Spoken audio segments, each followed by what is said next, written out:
iniciar, nós vamos estar a falar acerca de toda a parte da base da nossa vida cristã. Assim, a Igreja Logos existe há algum tempo, mas que nós gostávamos de buscar. É aquela busca do nosso coração. É para a palavra fresca para cada dia. A orientação nova para cada manhã, para cada ano, para cada passo na Igreja. A Igreja foi estabelecida, como vocês sabem, pelo meu pai, Pastor Jim, há 31 anos atrás, 31 anos e meio, em 87. E foram feitos vários fundamentos, vários princípios base. Mas quando nós estamos quando nós construímos algo, nós temos que saber sobre qual alicerce, qual fundamento estamos a construir, e temos que buscar sempre estar fiéis a isso, mas buscar tudo que é novo de Deus. Muitas vezes eu comparo a construção da igreja com a construção de um prédio.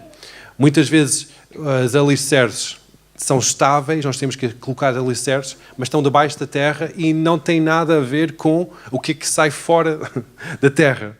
Muitas vezes nós pensamos, os fundamentos alicerces são aquele essencial. É verdade, nós temos que manter a igreja estável sobre os alicerces que foram infundados da igreja, mas nós temos que estar muito sensível ao arquiteto, muito obediente ao arquiteto, que é o Espírito Santo, que é Jesus, que Ele constrói a igreja.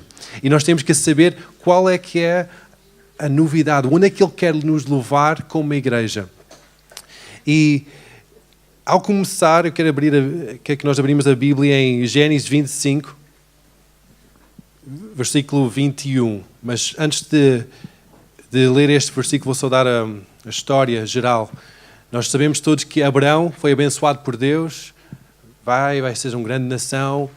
Ele teve 25 anos sem ter filhos. De repente, Deus abençoou a Sara com um filho, Isaac. Isto é tirando montes de coisas no meio e direto ao assunto.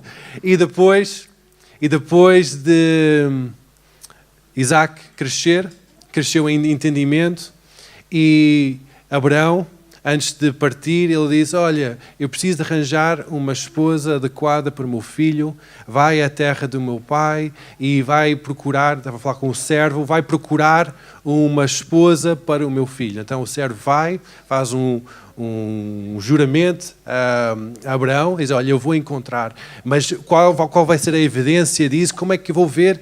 E diz: Deus vai estar contigo. E Deus sobrenaturalmente mostrou Rebeca, que ia ser a esposa de Isaac.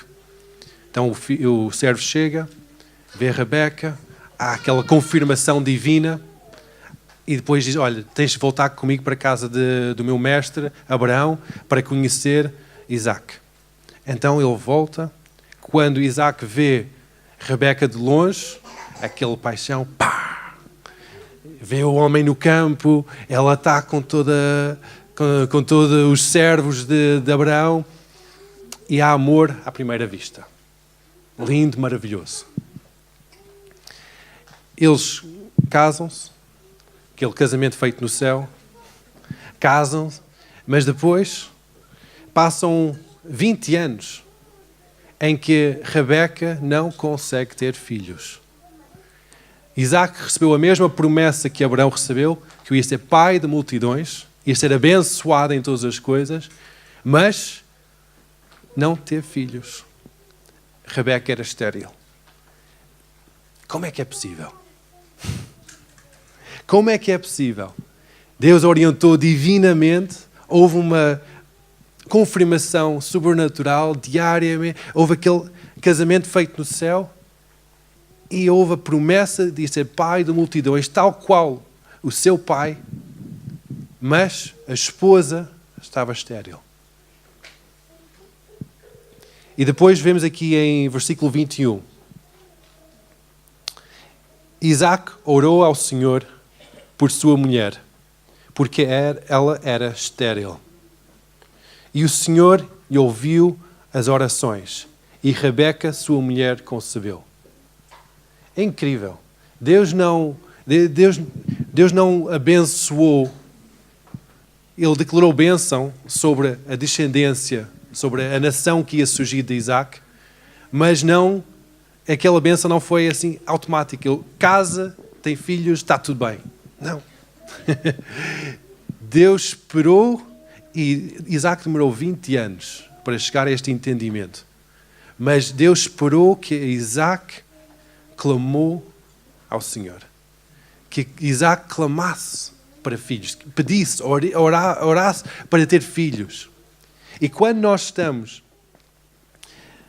com este novo ano a iniciar, estamos a buscar mais de Deus neste retiro, estamos a ver este seguimento, este legado, esta continuação da presença de Deus, este mover de Deus nas nossas vidas, cada um de nós temos promessas de Deus sobre nós. Esta igreja tem promessas de Deus. Eu tenho promessas de Deus sobre a minha vida. Mas tal como Isaac, nós não podemos estar dado garantido que aquilo vai afetar as nossas vidas só porque nós temos um grande legado que nós estamos a seguir. Só porque a igreja é uma igreja fantástica. A igreja Logos é uma igreja boa. É uma igreja estável, equilibrada em sua doutrina. Só por causa disto, nós não podemos estar a dar como dado garantido que Deus vai nos abençoar. Cada um de nós temos que clamar ao Senhor para ter filhos. Clamar ao Senhor para que Deus liberta os nossos ventres espirituais. Para que nós podemos realmente dar filhos. Para que a bênção e a promessa de Deus se realizem nas nossas vidas. Não somente dependendo do nosso passado ou do passado da igreja. Por isso que como início deste retiro, porque vai haver muita palavra, muito ensino, mas muita ministração do Espírito, eu queria dar como início este princípio, que seja aquele lema para esta manhã e para o retiro, é que nós, cada um de nós, temos que clamar ao Senhor para termos filhos. Não basta estarmos na igreja, não basta eu faço parte da congregação, que é espetacular, que é ótimo, tomarmos uma decisão para fazer parte da congregação, fazer parte da família. Cada um de nós temos que clamar ao Senhor para o cumprimento das promessas de Deus na nossa vida. Temos que clamar ao Senhor. Temos que clamar ao Senhor. Isaac casou com uma mulher perfeita, indicado pelo Senhor. Então nós podemos ver, Isaac estava na igreja perfeita. A igreja Logos não é a igreja perfeita, é a igreja boa. Não é a igreja. Há muitas coisas que nós podemos melhorar. Mas Isaac tinha casado com uma mulher de Deus para a sua vida. Cada um de nós sabemos que nós estamos no sítio certo, no sítio que Deus quer que nós estejamos. Mas mesmo assim, Isaac teve que clamar. Isaac teve que orar. Teve que desejar que fosse liberto essa multiplicação na sua vida. Quando nós pensamos na igreja, nós pensamos em várias facetas. Cada um de nós temos formas de ver a igreja, formas de pensar em igreja, formas de receber da igreja, receber Deus na igreja, através da igreja. Mas nós temos que estar conscientes de algumas coisas que são áreas que são base. E a primeira base que nós temos que ter bem assente na nossa vida é que Deus é um Deus bom. Isto parece muito simples.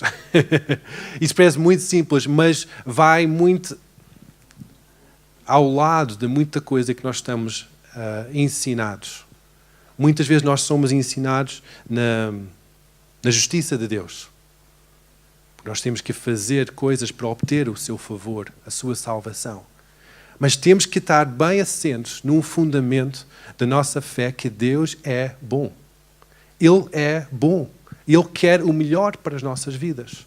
Quando nós estamos a pensar neste novo ano que venha o seu reino, seja feita a tua vontade, aqui na terra como é no céu, nós temos que realmente encaixar na nossa cabeça, na nossa crença, na bondade de Deus. Senão o seu reino não vai vir para esta terra.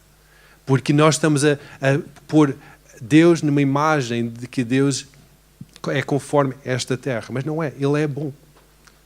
E a sua bondade quer invadir esta terra, trazendo sinais e maravilhas do seu amor.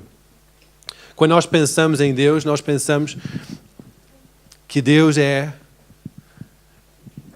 um Deus triuno, Pai, Filho e Espírito Santo, em que nós lidamos com Deus de uma forma geral, em todo, mas também nós temos revelação de quem Ele é nas três partes distintas.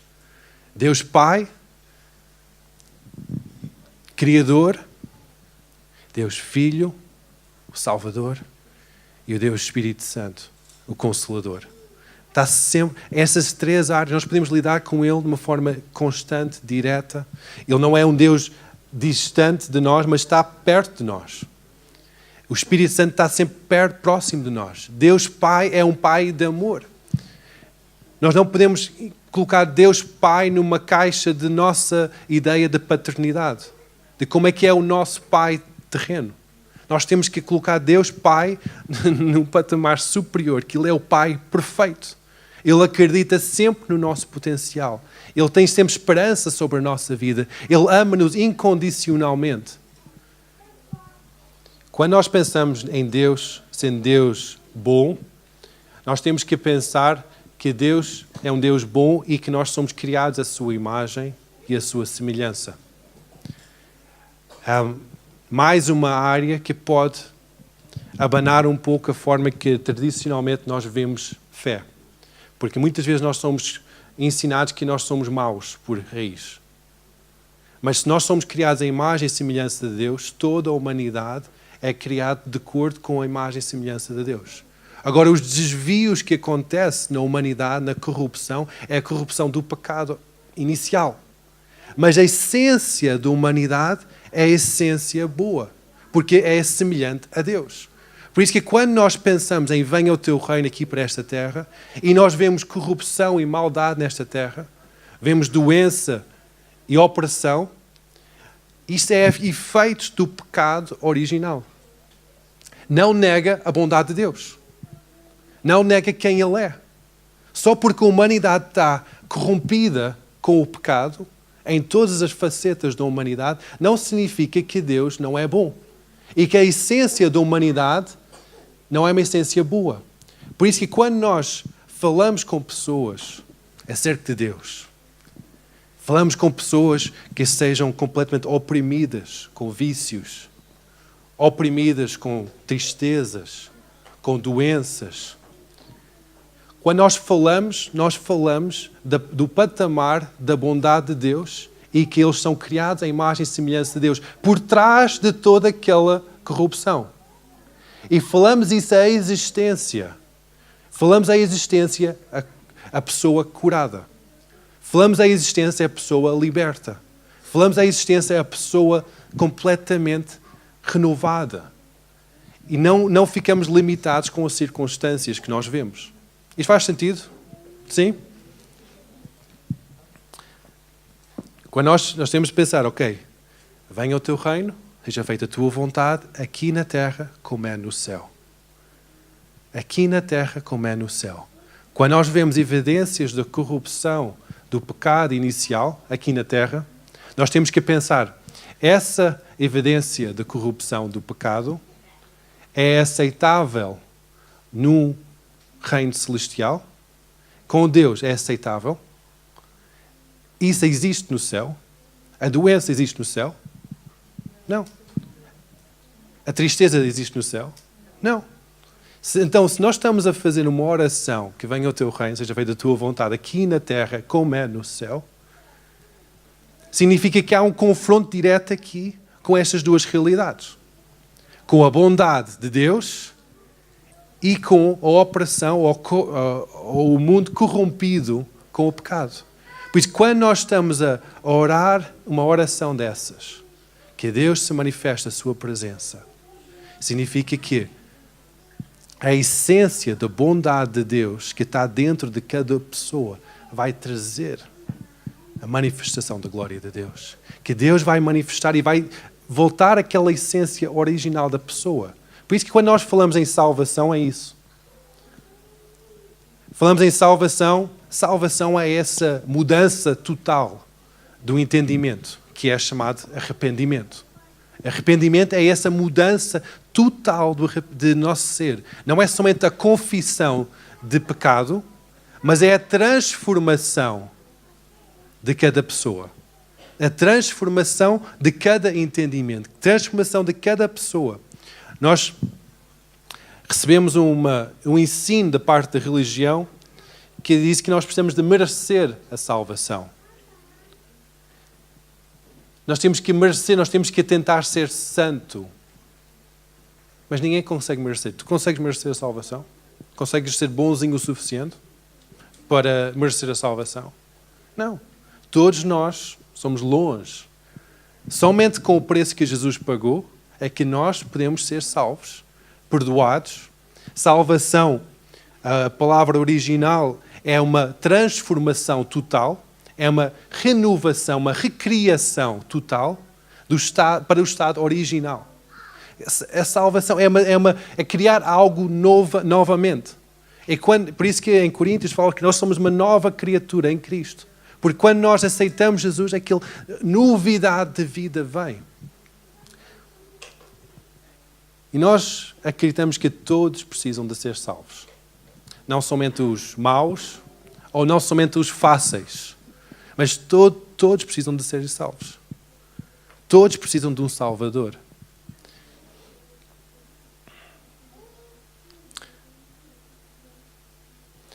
E quando nós pensamos que todos precisam de um Salvador e todos precisam de arrependimento, vem a questão. Uma pessoa, quando é salva para toda a eternidade? É salva para sempre? Pergunta. É um contrato feito? Mas pode haver divórcio? Pode haver divórcio. Se uma pessoa... Nós somos habituados a lidar com estes termos de divórcio porque, infelizmente, a estatística fala que há uma taxa grande de divórcio no nosso mundo. Então, estamos habituados a lidar com o divórcio. Agora... Quando nós somos salvos, é como a pastora Ellen diz, e é muito bem, é como um contrato de casamento com Deus. Mas quando a nossa salvação é como um casamento, é uma decisão de um dia, mas é uma decisão que requer todos os dias a trabalhar nessa decisão. Não basta nós casarmos uma vez e depois cada um vai para o seu lado, para a sua casa e está tudo bem. Requer uma união, de facto, uma união perfeita entre as duas pessoas, contínua, todos os dias, a trabalhar sobre essa união. Por isso, que quando nós pensamos em salvação, em que todos têm que ser salvos, todos precisam de um Salvador, todos precisam do arrependimento, que é uma transformação total, todos precisam desta união com Deus, através de Jesus, nós também entendemos que cada pessoa tem que trabalhar individualmente a sua fé. Para conseguir manter essa salvação. Não é um manter de, vou trabalhar para obter salvação, mas eu vou trabalhar a minha salvação para manter. É como, eu vou ser carinhoso num casamento porque eu tenho que ser, ou porque eu quero ser, ou porque eu quero manter o casamento um ambiente melhor. É a mesma coisa com Deus. Nós não fazemos porque nós queremos merecer a salvação, mas nós fazemos o cristianismo, lemos a palavra, temos relacionamento com Deus, temos o nosso caráter transformado, o nosso entendimento transformado. Porquê? Porque nós amamos Deus. Porque nós queremos mais da sua presença.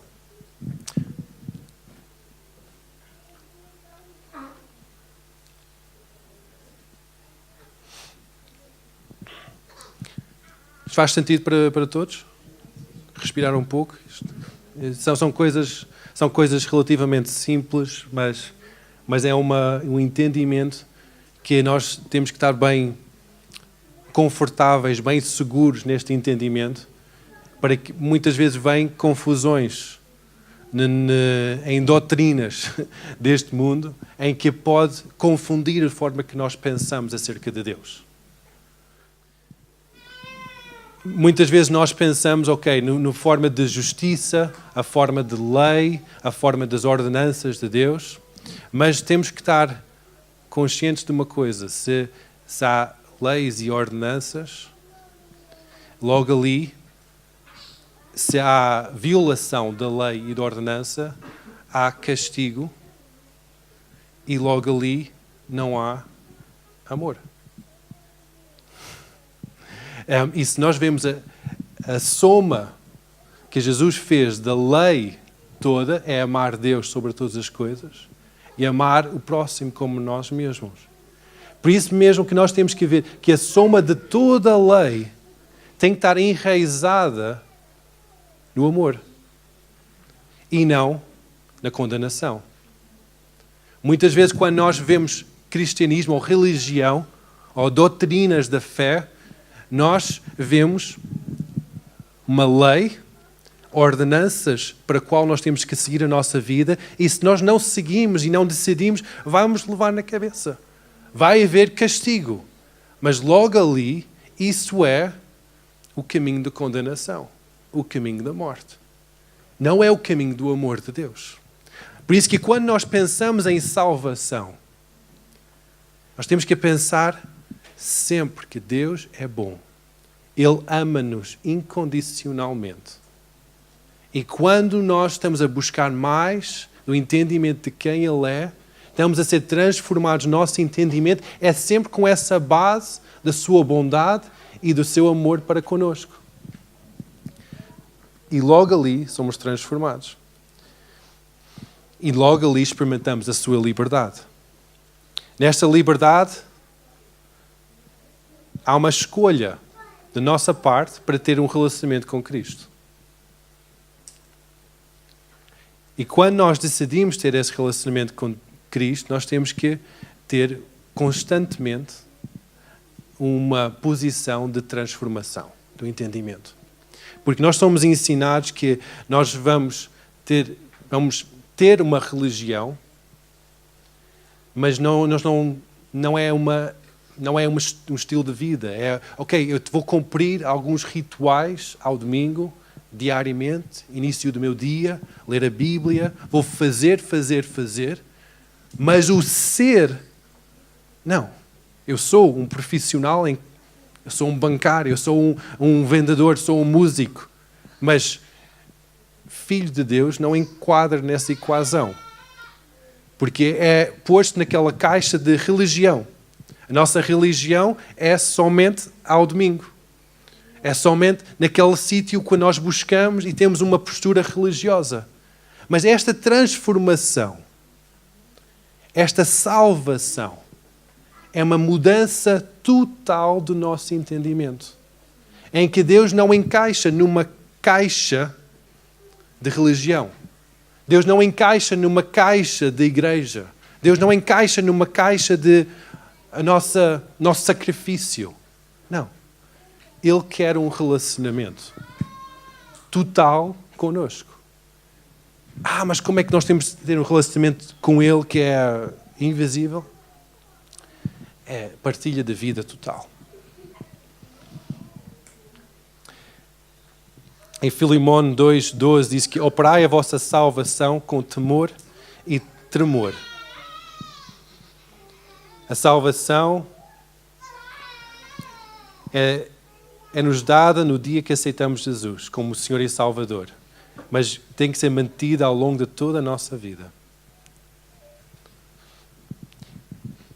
A salvação, nós estamos a falar da base da salvação, agora vamos falar um pouco sobre esta base na igreja, como é que a igreja enquadra nisto. Não é somente um sítio, uma associação cristã, que nós temos momentos divertidos em conjunto, temos boas amizades. Não. A igreja é uma família cristã em que cada um de nós temos famílias. Quando nós temos famílias, nós queremos que esse lar, essa casa, seja transformado num lar. Um lugar seguro, em que uma pessoa pode crescer, pode desenvolver e qualquer dia pode ter a seu próprio filhos. É a mesma coisa na igreja. A igreja é esta família cristã, este lar cristão, em que cada um tem o seu lugar, tem os seus benefícios e as suas responsabilidades, tem o seu lugar na família e é um lugar seguro em que cada um pode crescer. Crescer no Senhor, no entendimento de quem é o Pai. O pastor não é o Pai. Só para dar uma explicação, o pastor não é o Pai, nem é o centro da igreja. Jesus é quem constrói a igreja. A igreja é dele, é a sua noiva.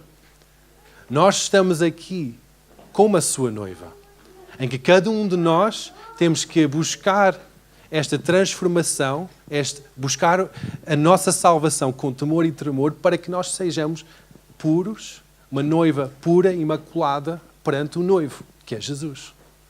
E muitas vezes nós tentamos a centralizar a organização da igreja numa pessoa, num homem, numa estrutura de hierarquia. Mas quando nós vemos isso na Bíblia, nós não encontramos esta estrutura. Encontramos que Jesus é o centro. Jesus é o centro da igreja. E encontramos que cada pessoa encontra o seu lugar na igreja. E nós temos aquela promessa que as portas do inferno não vão prevalecer contra a igreja do Senhor.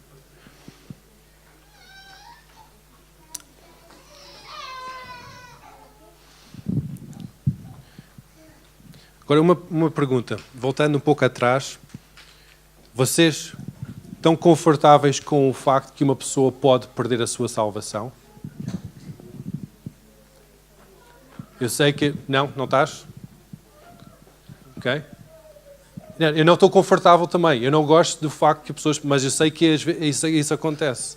Eu não gosto desse facto, mas se uma pessoa não trabalha a sua salvação, poderá perder a sua salvação.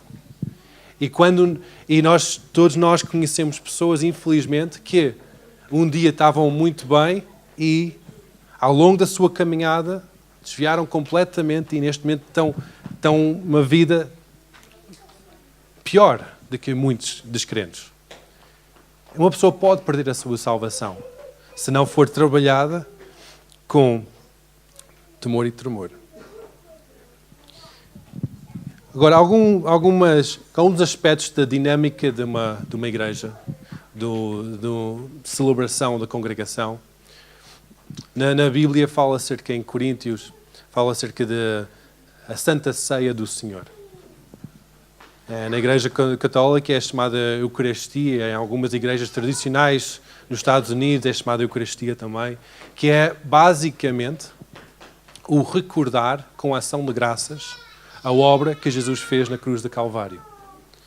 Nós não acreditamos que o pão se transforma no corpo, nem que o vinho se transforma no sangue de Jesus. São meros símbolos de que aconteceu na cruz do Calvário. São símbolos de que Jesus fez por nós. Quando nós celebramos a ceia, há várias áreas em que nós temos que destacar. Primeiro, é celebrado, é quase uma renovação de votos perante o Senhor, entre nós e o Senhor. Quando nós pensamos no Senhor, nunca podemos negar o seu corpo ou a sua noiva. Por isso que quando nós celebramos a ceia, nós encorajamos as pessoas, se há qualquer divisão entre as pessoas do corpo de Cristo, para que haja reconciliação, antes de tomar a ceia. Nós recebemos esse ensinamento em Coríntios, em que se não há essa união para deixar e reconciliar com o seu irmão e depois voltar à mesa do Senhor. Nós normalmente tomamos a ceia do Senhor uma vez por mês, somente para facilitar a logística da celebração. Mas nós podemos tomar em cada momento em que nós reunimos. Em qualquer momento. Pode ser tomada em família também. Pode ser tomada em casal. Pode ser tomada individualmente. Muitas vezes nós, como família, nós, de uma forma quase semanal, nós tomamos a ceia em conjunto, como família, em que nós fazemos uma pausa na nossa correria do dia e dizemos: Deus, obrigado por teres enviado o teu Filho ao mundo. Obrigado pela salvação, remissão dos meus pecados. E obrigado porque eu tenho lugar no teu corpo, na tua igreja. E há esse momento de reflexão, de renovação de votos e de declaração do poder da nossa salvação nas nossas vidas. Novamente a declarar a bondade de Deus numa vida corrompida que nós estamos aqui no nosso mundo. Declarar a saúde de Deus num corpo que está enfermo. Declarar a provisão de Deus em cada área da nossa vida. Por isso que a Santa Ceia, ou a Ceia do Senhor, aquela mesa do Senhor, é aquele momento de reconciliação, de ação de graças, de união. É um momento precioso na presença de Deus. Não devíamos nunca tomar de uma forma leviana a ceia do Senhor. Também não devíamos tomar de uma forma pesada, mas de uma forma de gratidão. Agora, há muitas pessoas que dizem, muitas igrejas que dizem que só pode ser tomado, os membros da igreja só podem tomar a ceia do Senhor. Só pode ser tomado quando é dizimista. Só pode ser tomado quando cumpre isto e aquilo. Nós acreditamos que a fé é pessoal entre cada pessoa e Deus. Cada pessoa tem consciência se pode tomar ou não a ceia do Senhor. Se um descrente toma a ceia do Senhor, não passa de somente vinho e pão. Não tem qualquer peso, não tem qualquer poder, não tem qualquer condenação, não se passa nada. Mas quando um crente toma a ceia do Senhor com o entendimento do que é, tem grande peso, tem grande importância e tem que ser levado com essa responsabilidade. Por isso que pais têm a responsabilidade de ensinar os filhos o que é a ceia do Senhor, do momento da ceia, de ter um momento com as suas famílias. Por isso nós encorajamos na igreja ao domingo de juntar em famílias para tomar a ceia do Senhor. Porquê? Para os filhos receberem aquela orientação dos pais de qual é a importância da ceia do Senhor.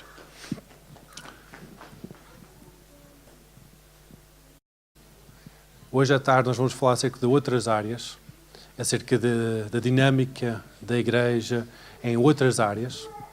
Mas quando nós falamos acerca desta parte de salvação, nós temos que entender que